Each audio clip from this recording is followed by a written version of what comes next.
organizers of the Climate Change 101 seminar series. I'm going to introduce today's speaker, John Shears, in a moment, but before I do that, I just want to mention, and this is going to get up on the website, but our final session, if you will be 2 weeks from today. And we never had a speaker. But what we thought we would do is just have a panel and have a Q&A session. We're going to get 4 or 5 or 6 of the speakers who've come through this spring.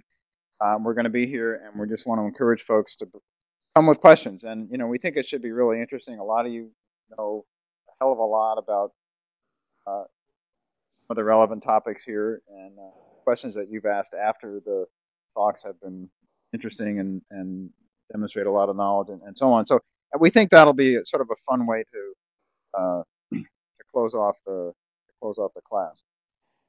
So I encourage you to come next time. Again, it's 2 weeks from today, not a week from today, and tell your friends. It should be interesting.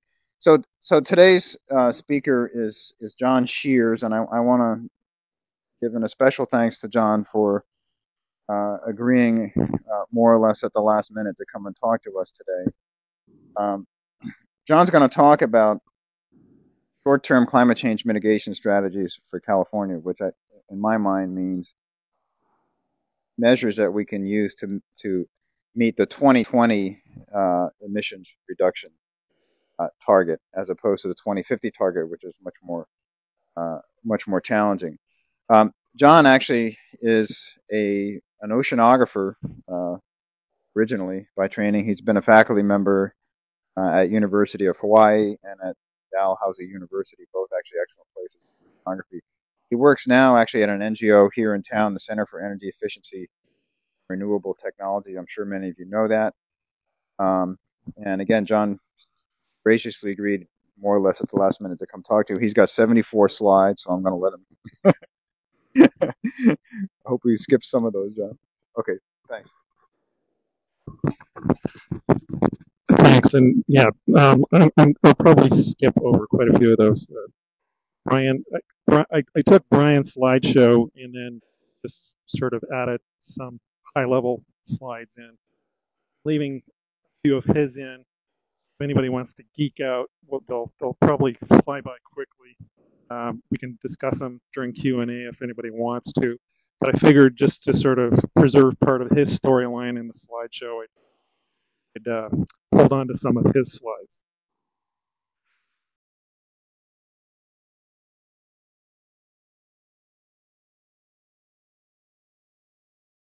Clipped it onto my shirt.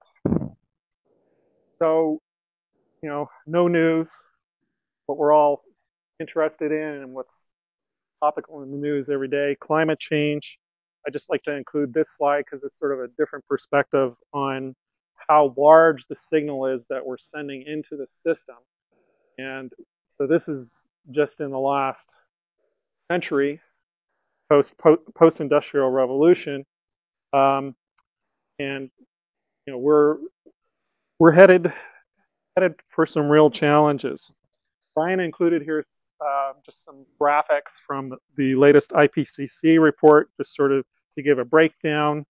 The main story here is that the largest increases in emissions are essentially energy, and we'll have to see how things go with ag. I'll touch on that a little bit later.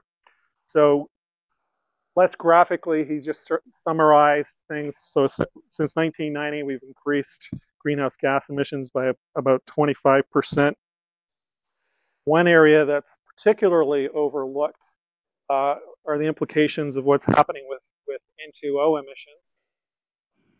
Brian also touches on some of the synthetic gases and the trends that are happening with synthetics. So many are trending down because of things like the Montreal Protocol. And then a lot of California's policies, probably many people in the room are familiar with how our policies in terms of cleaning up transportation and power generation is helping to aerosols. The story on aerosols and their climate forcing effect varies depending on whether they're in the lower reaches of the atmosphere or the upper reaches of the atmosphere. So the debate about how that works is very complex and not an easy thing to discuss in a short talk. I just want to touch on nitrous oxide emissions, something that a lot of people aren't familiar with. There's a large international effort called the International Nitrogen Initiative, and actually a couple of Fridays ago, James Galloway, who's stepping down as the executive director, published a review paper on what's going on with nitrogen. But a lot of these scientists think that nitrogen should be equated equally to what we're dealing with in climate. I've shown here essentially, the history of what's going on with nitrogen.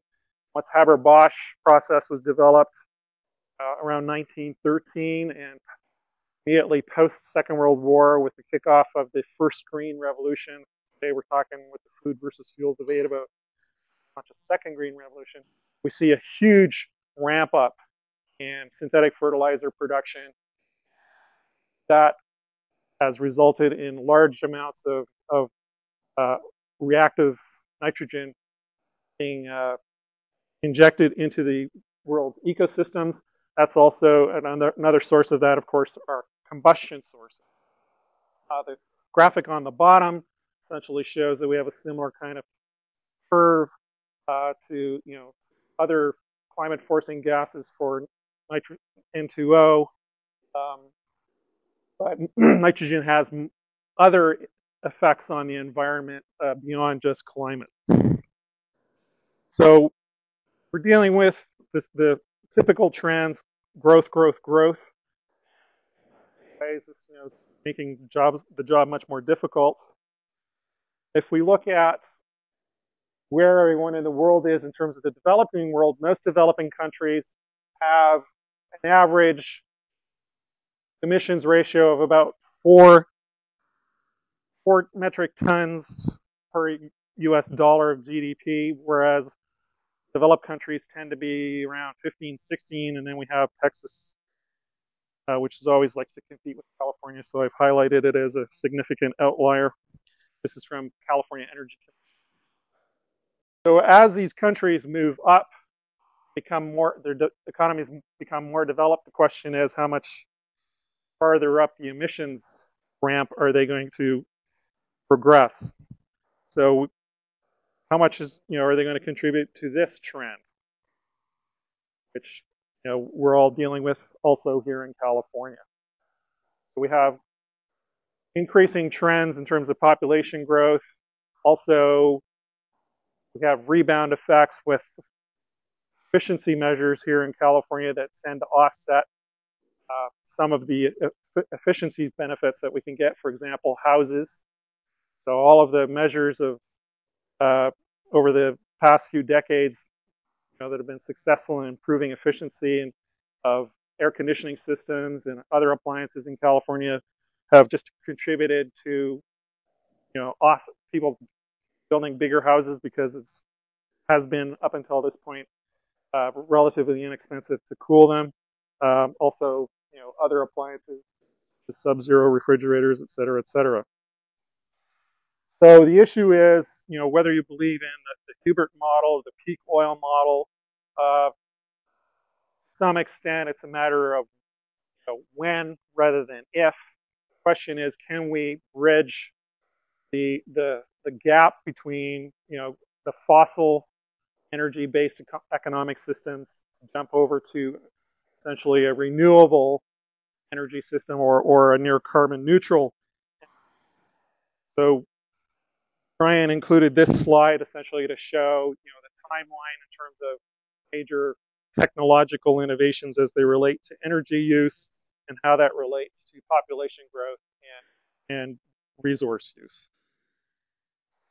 So if we step back and take a look at where climate signal is heading, if we go on a business as usual track, we're looking at increasing concentration of climate forcing gases in the atmosphere up to 1,400 to 1,600 parts per million on a volumetric basis. And so the question is, when most of the people that are working diligently on these issues are trying to get us to park somewhere where our emissions will take us to the 450 to 500 million parts per million level. You know, what are the prospects of our being able to reach those goals? So I just wanted to include this graphic because it's useful in terms of demonstrating, you know, how those different greenhouse gas concentrations relate to the expected modeled temperature increases. So if we go to the 450 to 550, we're trying to bound around the 2 to 2.5 degrees centigrade mean annual temperature increase. But if we go to 1400 to 1600 parts per million, we're looking at 7 to 8 degrees mean annual temperature increase. There's a concern, obviously. Sir Nicholas Stern recently, a few weeks ago, basically indicated that he's given up on the 450, us achieving 450 parts per million, suggesting that we're now going up a notch and we should be looking at the 550 parts per million as the realistic, hopefully realistic target in terms of what we're going to have to do to fight climate change in the future. So the question is, how do we stabilize climate? So a lot of people that work in the climate field like to use this conceptual approach, which was first published in the Scientific Journal of Science back in 2004 by Steve Pacala and Robert Sokolow. And it's basically taking these hockey-like curves and trying to think of them in terms of economic sectoral wedges. So the approach is to take policies, direct them at specific economic sectors, try and reduce emissions within each of those economic sectors. You know, by design or by accident, California, a lot of its policies seem to have already been taking that approach before this paper was published back in 2004. So if we look at, in more detail, at the stabilization wedge approach, the big message that I want people to take away from the slide is, while we're looking at trying to attack the next 7 gigaton increase in emissions, going between 2050 and 2054, and if you were to divide that up into 7 1 gigaton slices, if you delay for the equivalent of the full 50 years, we're looking at really within each of those wedges a 25 gigaton total emissions signal that's been sent into the system. So while we think of these in terms of wedges, we have to think of the total integrated volume within each of those wedges. And obviously, you know, the steeper we want to decrease those emissions, rate at which we want to decrease those emissions, the more difficult it's going to be if we're willing to put up with more unpredictable climate impacts. Then we can hold off and shoot for higher, stabilizing the climate at higher greenhouse gas concentrations. So while I've been using Ralph Keeling's slides that took the end of the year, which we're at 383 parts per million, it's May, and already we're trending at 387 parts per million. So Rome burns as we try and figure out how to deal with these issues. So how do we mitigate? Again, Brian included this slide from IPCC report again, the mitigation report, fourth assessment report. And IPCC is looking to get a 60 to 80% reductions from energy and industrial sectors.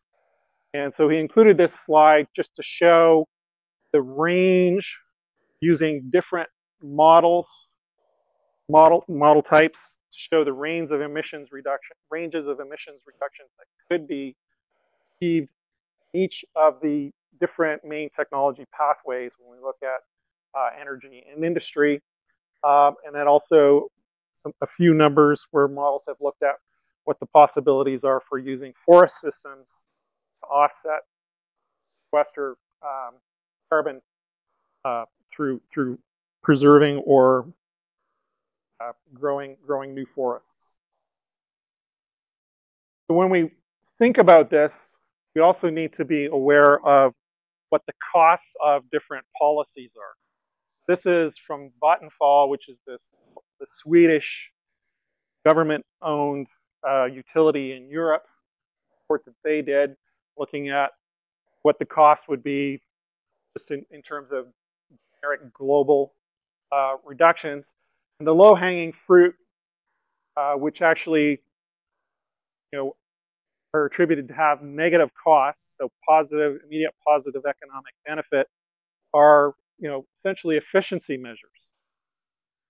So we can, based on their analysis, at near zero or less than zero cost, i.e. with an immediate net benefit, 7 gigatons of reductions could be generated in CO2 emissions.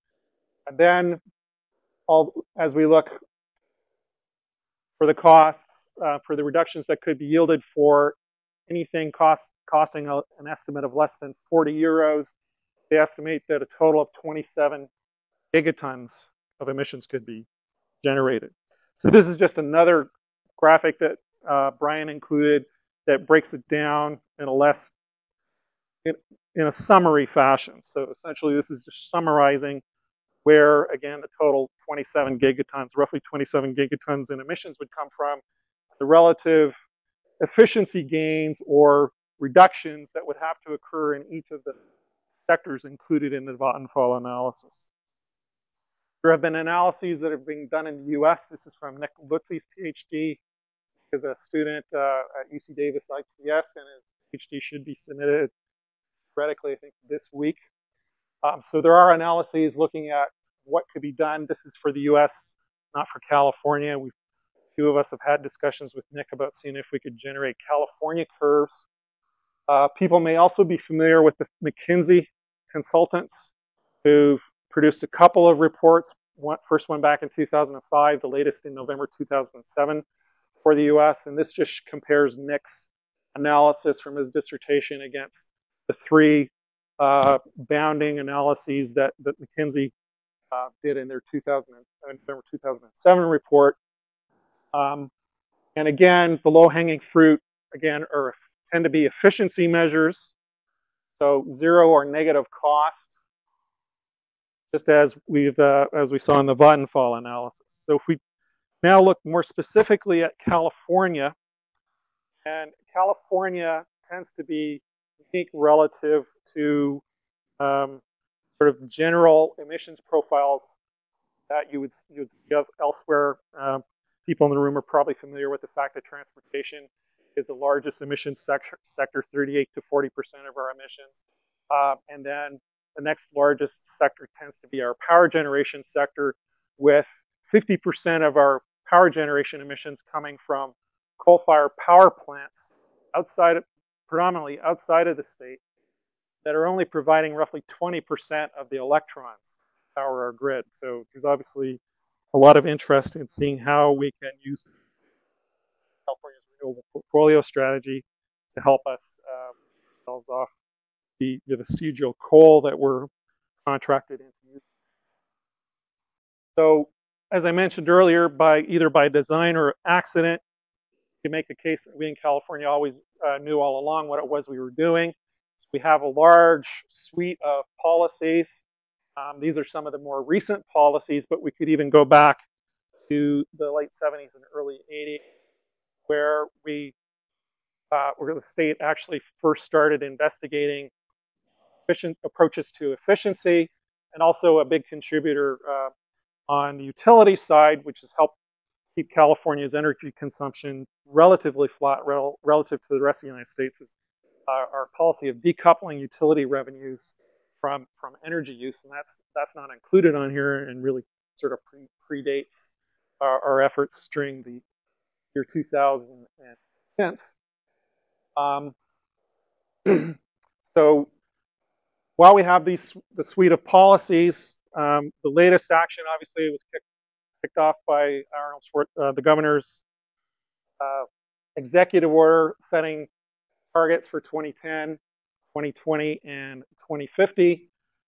AB 32 set the 2020 targets in law, and that's a lot of where the state's efforts are being targeted right now, keeping in mind that we need to essentially set up the pathways for emissions reductions to be able to, the trajectories on those emissions reductions to be able to get us towards the 2050 targets. So if we look at what's going to be required, our 1990 baseline's around 427, 428 million metric tons per year, including our out-of-state imports for electricity. And what we're going to need to get to the 2020 targets is we're going to need to be able to reduce emissions relative to anticipated growth on the order of 170 to 100 tons. If we go out to 2050, we're looking at somewhere on the order of an equivalent of 700 million metric tons in reductions if we compare to a business as usual scenario. I included this slide. This is Brian's slide, and the main thing, it's essentially telling the same story, but the thing I want people to just look at is the line on the bottom, which is the per capita greenhouse gas emissions. On average, right now, I mentioned earlier with the previous slide, gross domestic product basis, Western countries average per capita basis. Each of our footprints averages out to about 14, 15 tons per capita per year. We would need to get each of our individual emissions down to around 1.4, 1.5 million metric tons per year in year 2050. Not at all easy. So when AB 32 was passed into law, it provided for the ARB to investigate what we're calling early action measures to reduce greenhouse gas emissions. And that's taken by definition to mean anything that can be implemented administratively under the authority in AB 32 to begin January 1, 2012. And within the 44 identified actions that ARB staff have called together and which were included in their October 2007 report on this, they identified what are called 9 discrete early action measures, which with the target of being implemented by January 1st, 2010. So this is the list of all of the measures that have been identified, and I've highlighted the 9 discrete early action measures on the slide that Brian provided. So the big one, and the one that Brian had teed up to cover in his talk, is the low carbon fuel standard. This is was launched through executive order by the governor a year ago, January, and is being now worked on as an early action measure, even while essentially its inclusion was encouraged through the executive order. The basic idea here is to reduce the average carbon intensity of California's transportation fuels by 10% by 2020. And on the surface, it sounds very, very simple. But in practice, the development of this regulation is quite complex on the order of California's infamous zero emissions vehicle regulation, as it's turning out. So ARB staff are in the process right now of developing that. They have a lot of different work groups with a lot of stakeholder input. The goal is to have the final or the initial statement of reasons report, or essentially their proposal to the board, finished by October. So this is just a profile that Brian included, sort of showing where California's transportation fuel demand is and where it could be based on Energy Commission projections as part of the 2007 Integrated Energy Policy Report. So right now we're looking at 16 billion gallons per year of gasoline, includes about 6% ethanol, due to increase to 10% ethanol. and about 4 billion gallons of diesel. So part of the debate under the low carbon fuel standard was whether to just use an average carbon intensity for all gasoline and diesel. The state, ARB, my view, and several other stakeholder groups' view, has wisely decided to track gasoline as a separate baseline from diesel. So any fuel that competes with diesel basically will be in competition in terms of its climate performance, against the diesel baseline, and likewise for gasoline. So if you really want to read, I should have brought them with me actually, the technical analysis which sort of set this all off, which was finished in August of 2007 before ARB staff started their rulemaking. There are 2 reports that were produced by UC group of experts, including Brian Jenkins, and it teed up how the state should approach the development of the rules for this. ARB staff is basically following the recommendations of the UC group of experts, but is also based on stakeholder input, making some minor modifications. So I won't bore you with this. But if you really want to geek out and figure out how the equation works, this is the equation essentially that's being used to determine. It gets more complicated because there's a provision to include a drivetrain efficiency for vehicles, because the problem is the metric that's being used is basically grams of CO2 per megajoule of energy in the fuel. And when you look at things like electricity actually in California, even though it's one of the states, carbon footprint for the grid has a very carbon intensive electricity in relation to other transportation fuels. It's around 164, here we go, 164 grams CO2 per megajoule compared, and this is based on the March 20th concept paper that ARB staff released, and these are draft numbers, so they've actually tweaked the estimates that were in the UC experts report from August last year. And so when we look at electricity, everyone knows, plug-in hybrids are very popular as a way of helping to improve vehicle efficiency and get carbon emissions down from transportation. So if there was just a one-on-one comparison made based on the actual the energy source, the transportation fuel or transportation energy that makes it to the fuel tank of the car or the battery of the car, electricity doesn't get us anywhere. So there's an adjustment factor for what's called drivetrain efficiency, which recognizes that electric vehicles are highly efficient. So the motive energy, so that the low carbon fuel standard actually seeks to express ultimately the emissions in terms of the amount of energy that reaches the tires of the vehicle. When you include the drivetrain efficiency, and this is different fundamentally from what the Pavley regulations do, but does add some complications in terms of potential conflicts with the Pavley regulations. When you include the drivetrain efficiency, then because electricity is used so much more efficiently than liquid fuels, we see real benefits in terms of a reduction in the emissions for the amount of travel using the vehicle.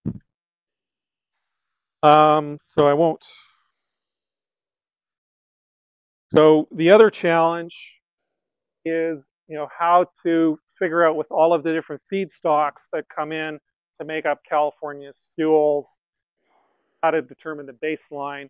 So ARB is considering, and this is based again on a recommendation in the UC expert panel's report, use an approach similar to what's being used in the UK as part of their renewable transport fuel obligation. And that is to essentially establish a default baseline for the petroleum distillate fuels, whether that be diesel or gasoline, and also a similar approach for the biofuels. So So a fuel provider can either just use these default values as the basis for their performance, and then the challenge is to get a 10% or greater reduction beyond the baseline number for the fuel, recognizing drivetrain efficiency issues. And 10% will just meet the target. So if you get to 10% by 2020, you're in compliance. The low carbon fuel standard also allows for credit generation if a fuel provider can provide a low carbon fuel that works as a blend stock with a petroleum distillate fuel or one of these competing fuels like compressed natural gas in light duty vehicles, or electricity for plug-in hybrids and the like, or battery electrics. If you go beyond the 10% reduction, then you can generate credits. Sort of works on the same notion within the low carbon fuel standard, as typical cap and trade program, even though you need to keep in mind that this is an carbon intensity metric, not working under cap and trade program. And so if you exceed the 10% reduction target, you can generate credits, which you then can make available for sale in a market that will be established for the low carbon fuel standard. Any fuel provider that's encountering difficulties meeting the 10% reduction target and then purchase those surplus credits. And the whole idea is that we should, on a statewide basis, end up with hopefully the 10% reduction by 2020. ARB staff, again, as I mentioned earlier, with just in context of general AB 32 climate policy, is also being mindful of trying to design this program, keeping that we want to have a trajectory built into the program that will allow the state of California to be able to meet 2050 targets for transportation, so that it's not plateauing, that these targets don't plateau in 2020, but in fact are on a trajectory to keep the reductions moving forward. So Brian had wanted to talk a lot about what's going on with biomass, California. So typical resource base, agricultural, forestry residues, organic wastes are more politically acceptable for municipal solid waste, although in certain jurisdictions around the world they do include the use of other components in their municipal solid waste to generate, quite often, right now it's more for power generation. And then there are other approaches of using dedicated energy crops. The December 2006 roadmap for the state of California, which was produced by the Biomass Collaborative, provides estimates for what the total resource is for biomass in California. In terms of what's practical, forest residue products have the greatest feedstock potential. Right now, forest residues tend to be used to generate biopower or electricity from biomass in California right now. Going forward, we're obviously going to be looking at competition between biofuels and biopower for many of these feedstocks.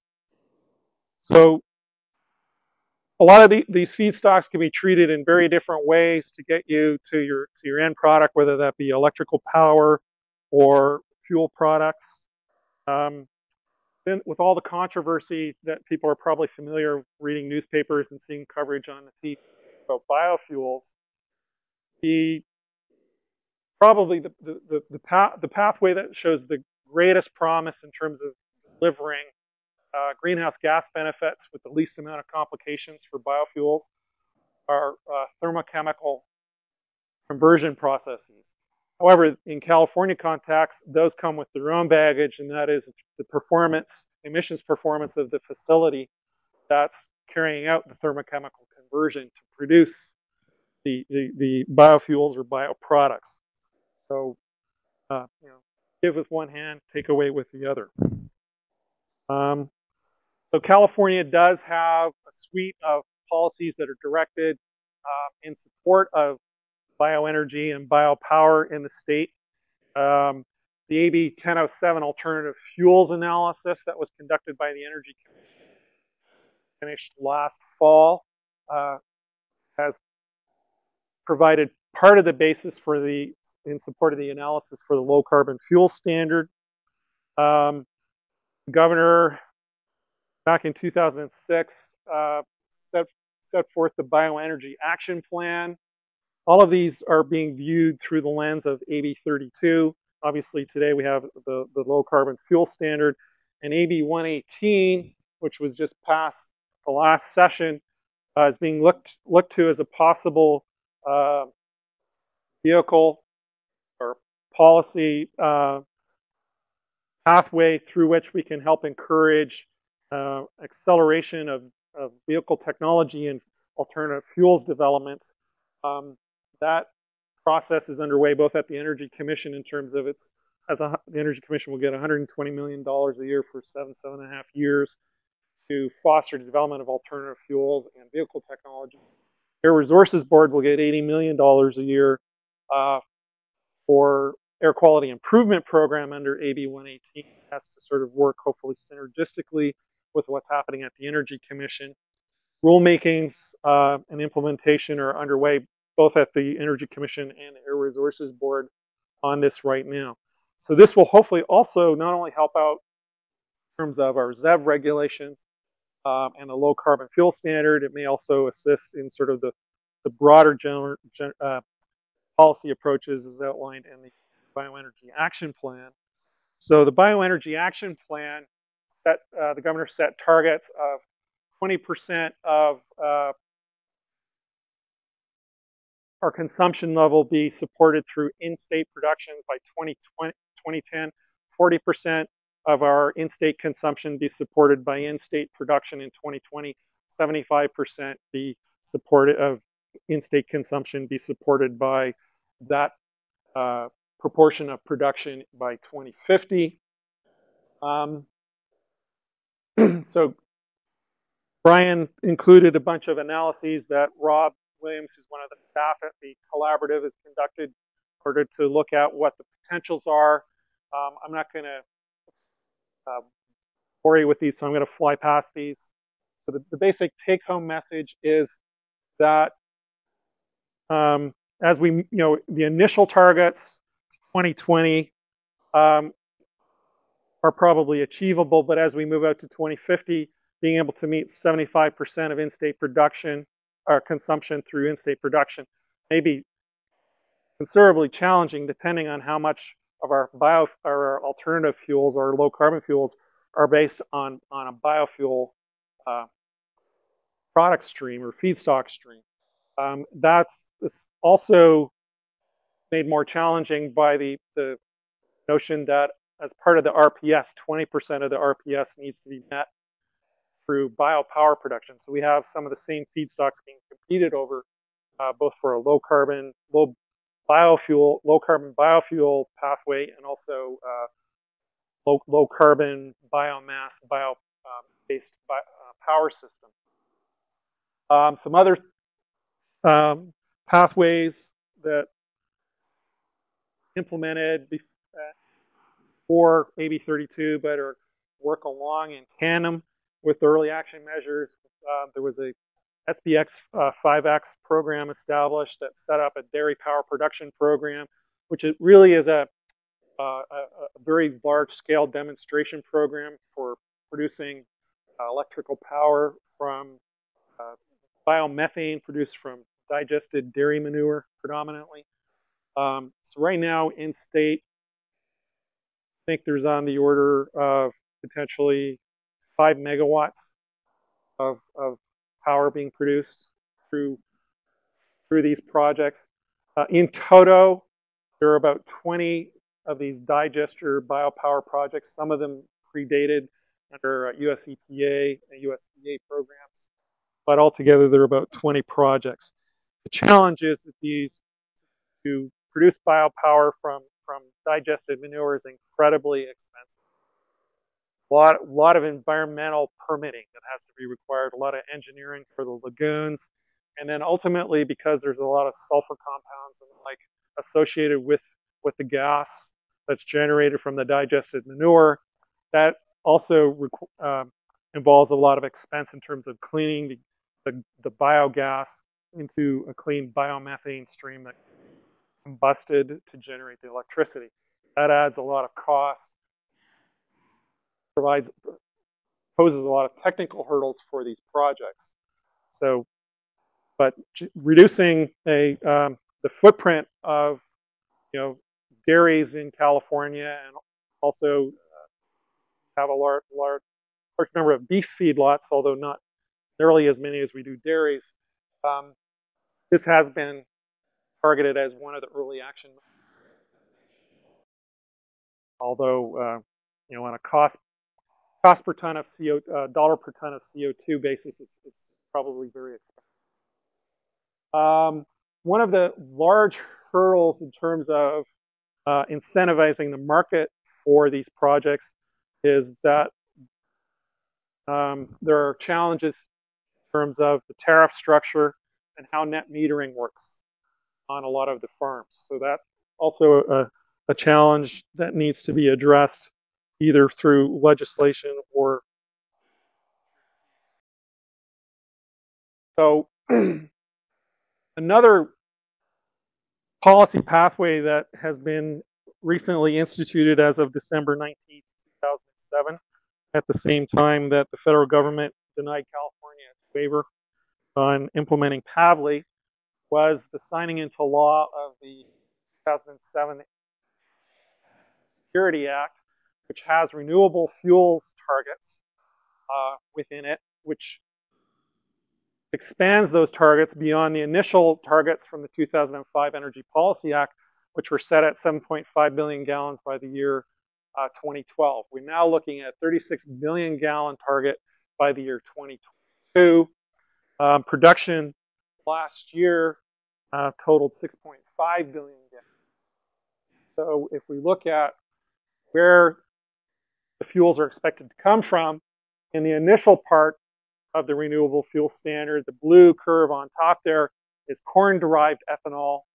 And the hope is that we can make major breakthroughs in terms of enzymes, genetic engineering, potential feedstock, plant varieties so that they're more amenable to breakdown and saccharification, where we can get the sugars out.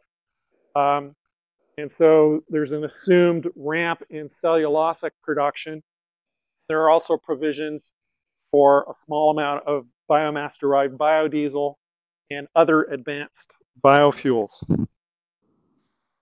So Brian included some relative comparisons and cost estimates for ethanol and how it would relate to gasoline.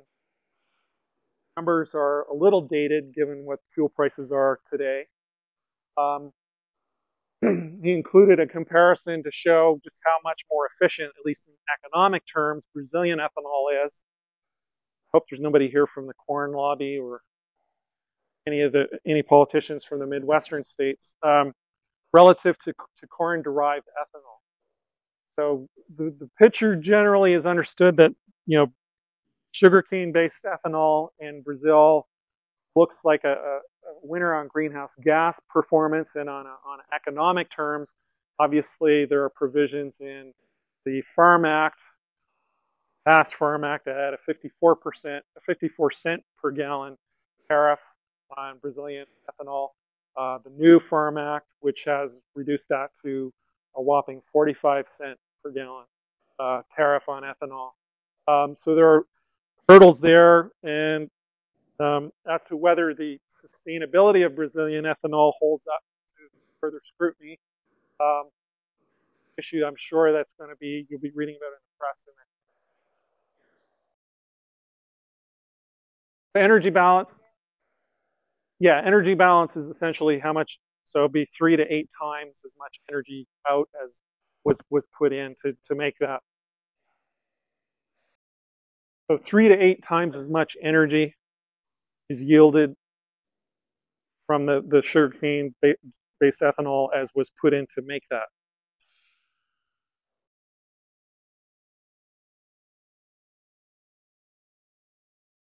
It depends.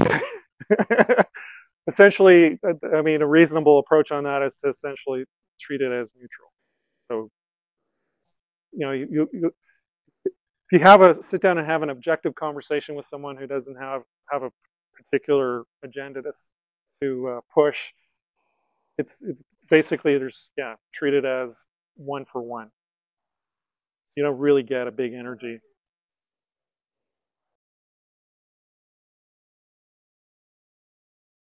Mm-hmm.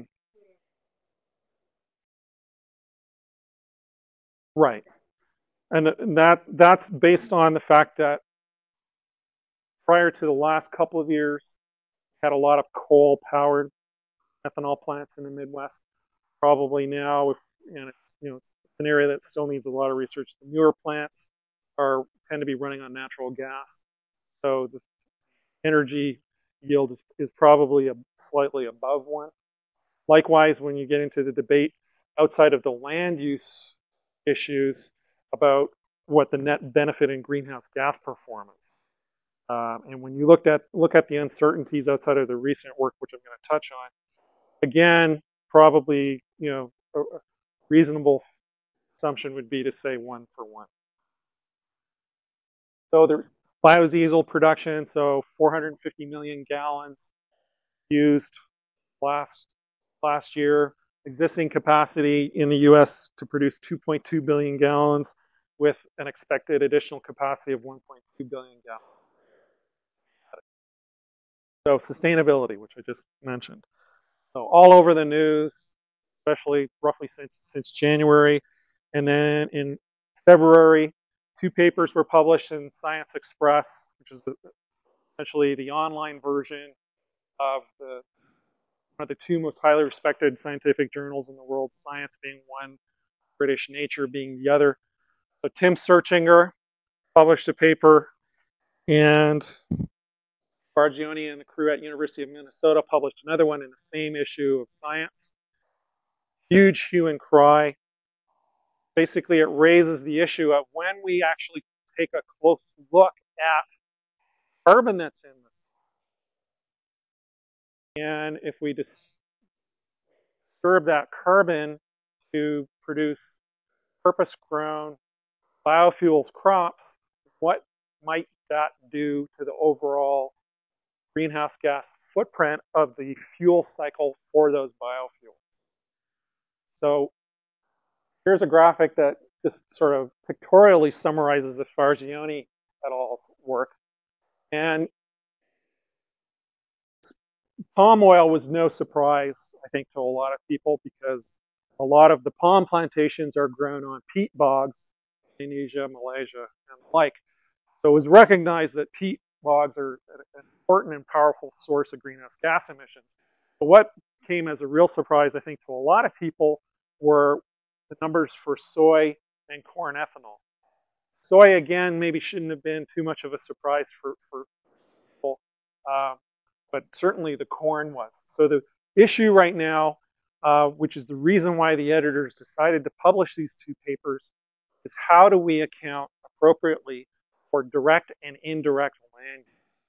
That involves coupling econometric models onto life cycle models so that we can look at how market dynamics influence the decisions that are made around land use within North America and beyond.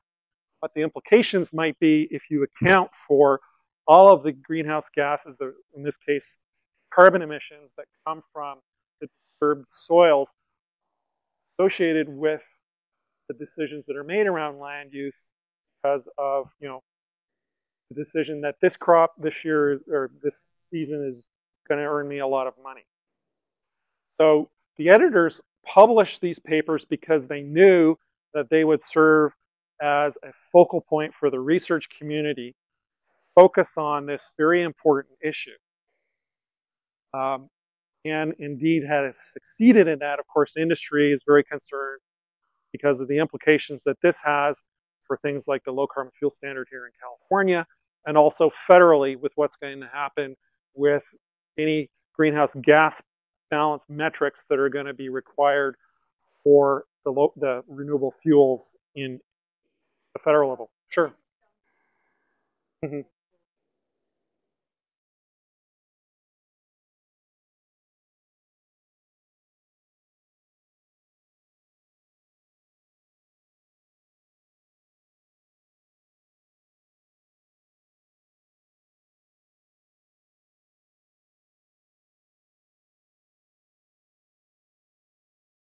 Mm-hmm.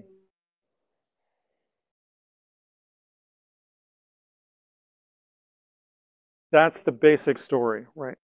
So, and it's the issue. One of the issues that's of debate is if you already have a farmed system that goes back, hundreds of years, with the settlement of the West, you factor that in and apply that against, corn that's grown for ethanol, or do you worry about if you've had undisturbed prairie grassland and you disturb that?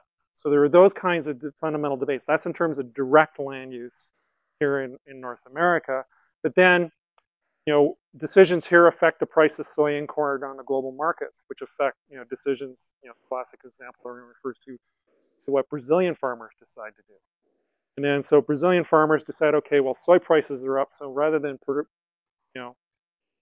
planting, and they do grow corn in that, but I'm going to plant soy this season.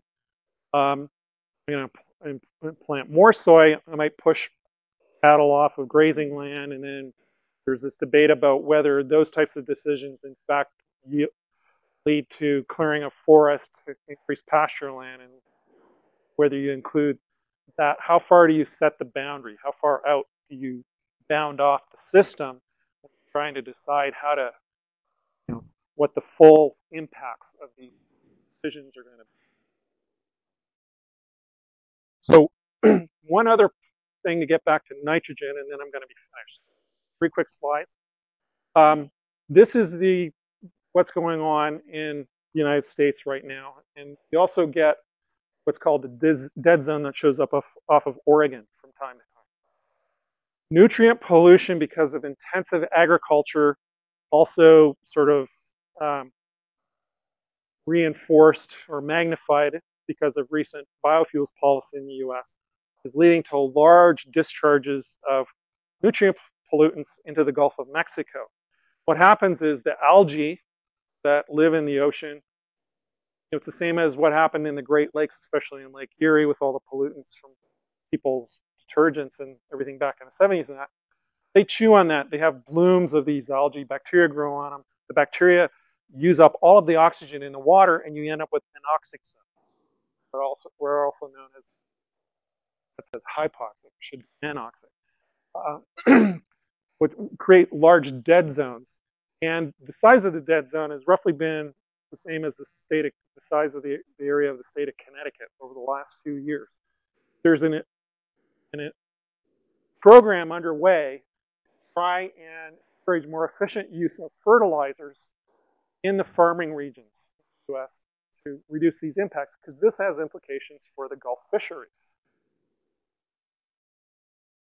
There's also pollution of the groundwater associated with the use of all of these fertilizers to maintain high yields. And a recent paper published beginning January in the Proceedings of the National Academy of Sciences just did some modeling to say, well, what would happen if we actually went with the ISA targets? What would happen to nutrient pollution? So this is just showing sort of the intensity of crop growth. This side is showing what would happen to fertilizer application and the resultant leaching of the nutrients from the fertilizer application. No surprise, you see an intensive increase. If you look at the colors, you can match it to the chart. Intensive increase in the leaching of those fertilizers into the Gulf. So you have essentially federal policy on the one hand driving this, while at the other side you have other federal agencies trying to work this in the other direction. This also goes to the second green revolution that I mentioned, is you'll hear sort of as the solution that's being proposed, and there was just the Rome conference that wrapped up, where we need countries like Africa and become more intensive, develop more efficient agriculture. More efficient agriculture uses means using more water, using more synthetic fertilizers. These fertilizers are derived from predominantly from natural gas, which is now back up at $12 per million BTUs at a top price. Also requires other energy inputs to run the equipment on the farm. And then you have these other unintended impacts associated with using large amounts of synthetic fertilizers in order to get high yields. So it's not a simple silver bullet kind of solution that's going to help us get out of this food versus fuel issue, setting aside whether biofuels policy is a major contributor to the run-up. And I'll end it there.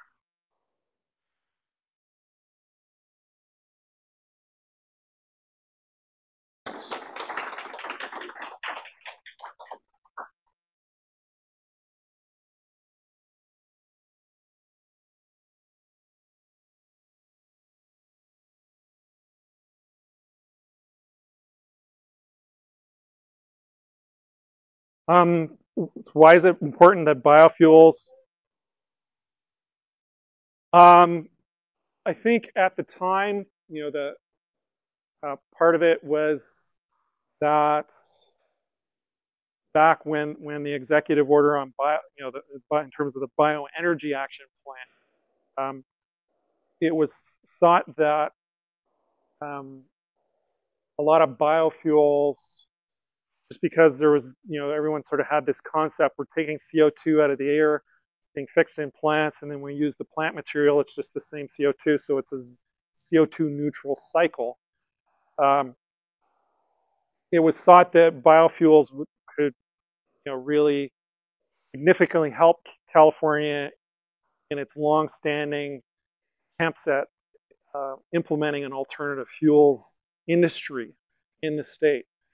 And also part of probably what informed thinking was that California is always great at trying to, when it's setting up, it likes to be the first jurisdiction to essentially set off on these bold new initiatives.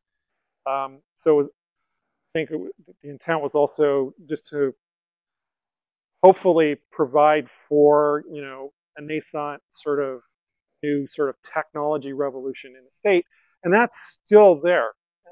That's part of the low carbon fuel standard.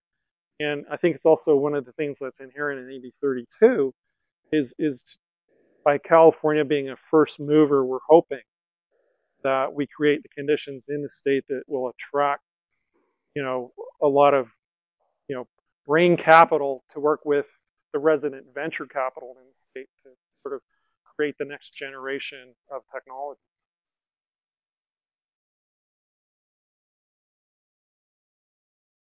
Yep. That was California electricity. Yeah, that's when you express it on a megajoule basis and you're trying to compare it as a form of transportation energy. If you compare it against any other state in the nation, just as terms of on a per kilowatt basis, California is not the cleanest, but it's in the cleanest third of all the U.S. states.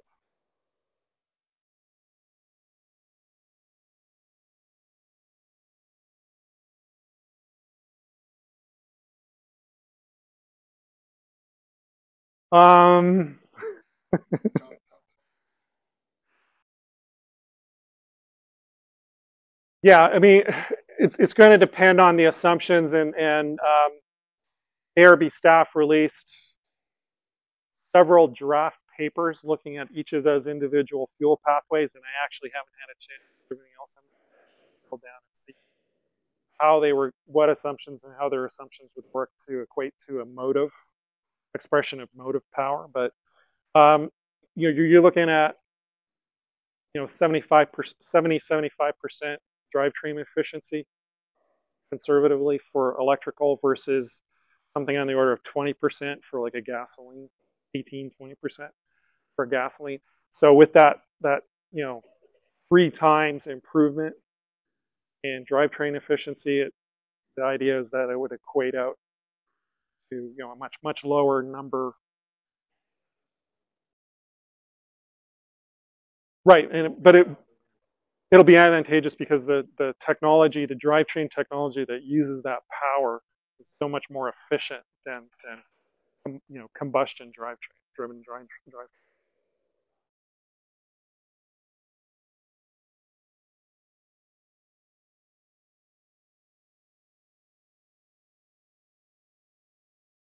Yeah, again,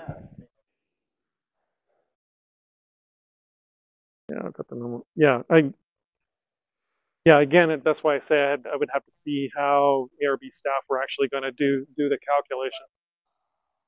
Right.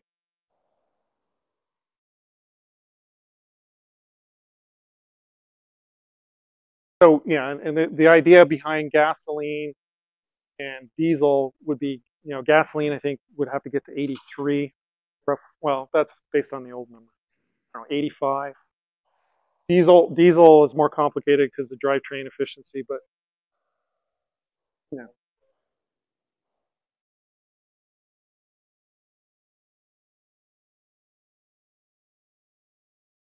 Right. I'm just thinking in terms of the fuel itself without the drivetrain. Okay. Sure. Yeah. Sorry.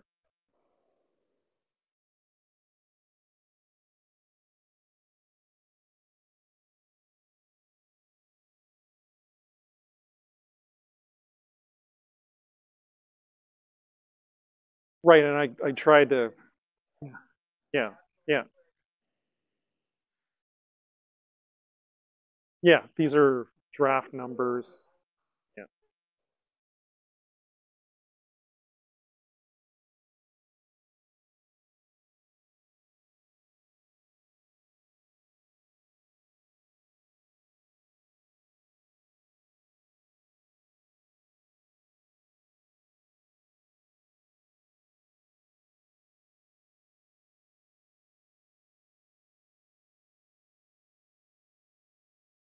Yeah.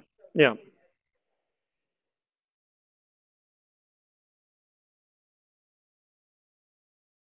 Yeah. It's complicated enough.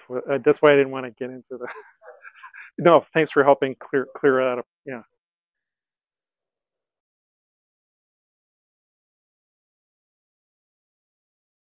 Oh. Hmm.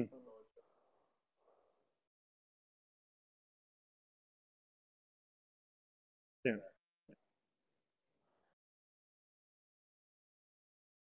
Yeah. California reformulated gasoline is California gasoline.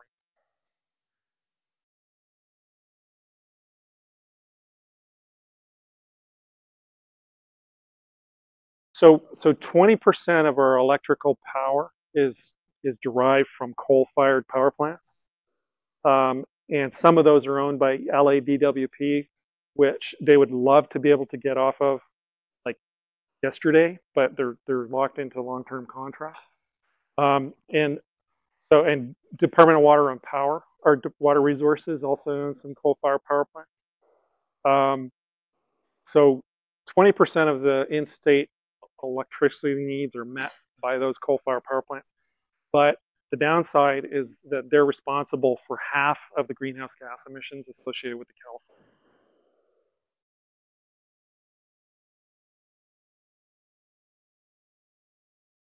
California. That you can talk to experts in the field, and you'll get varying perspectives on what the prospects are for carbon capture and sequestration and the costs. I'd just point out that any of the proposed projects that are purposely associated with coal-fired power plants, you may have noticed they were abandoned recently.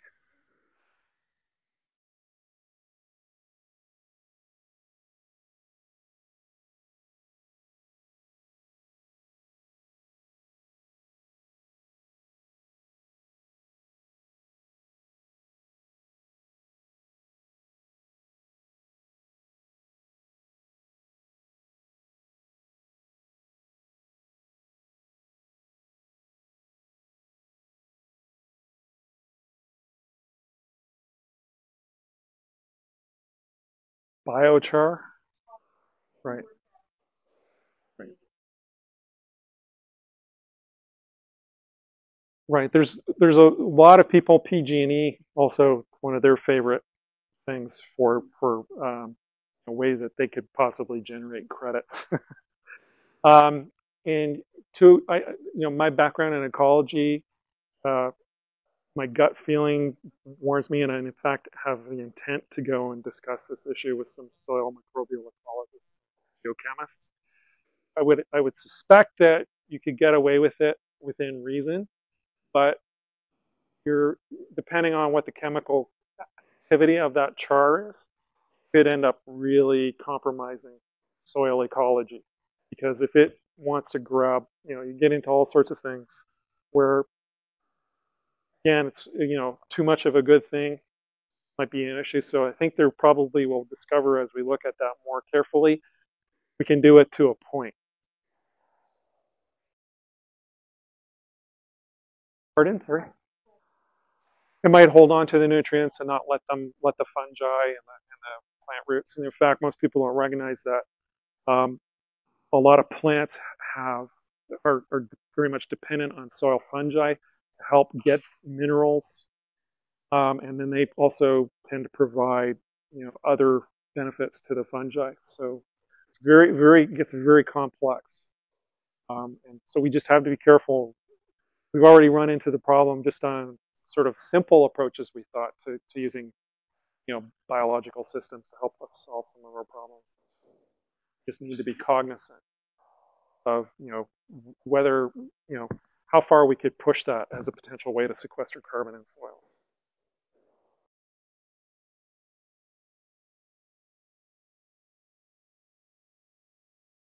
Okay, thanks.